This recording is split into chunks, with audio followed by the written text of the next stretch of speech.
শুভেচ্ছা জানিয়ে আজকে আপনাদের কাছে আমি দু একটা কথা বলবো। আমাদের সম্মানের যুদ্ধে আজকে সেইটা আমাদের আমাদেরকে সেই সম্মানটা ফিরিয়ে দেওয়ার জন্য আজকে ওরা আমাদেরকে একটা জায়গায় দাঁড় করিয়েছে। সেটা আপনাদের মুখ করে আমাকে এই বসিরহাট লোকসভায় প্রার্থী করে লড়ার একটা সুযোগ দিয়েছে। আমি একটাই কথা বলবো, আমি বসিরহাট লোকসভার প্রার্থী হতেই পারি, কিন্তু আপনারা আমার লোকসভায় বসিরহাট লোকসভার প্রার্থী আমি আপনাদের মুখ হয়ে আপনাদের সাথে হাত মিলিয়ে লড়তে চাই। যে সম্মানের লড়াই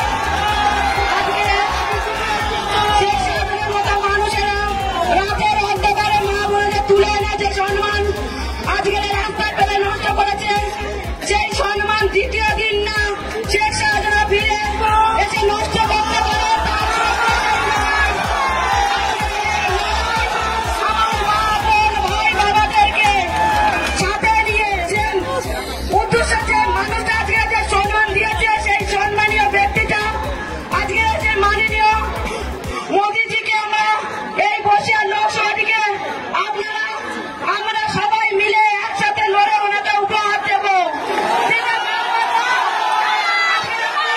আমাদের ভিডিও ভালো লাগলে লাইক এবং শেয়ার করুন। কমেন্ট সেকশনে গিয়ে জানান আপনাদের মতামত। আরও ভিডিও পেতে আমাদের চ্যানেল সাবস্ক্রাইব করুন এবং প্রতি মুহূর্তে খবরের আপডেট পেতে প্রেস করুন বেল আইকন।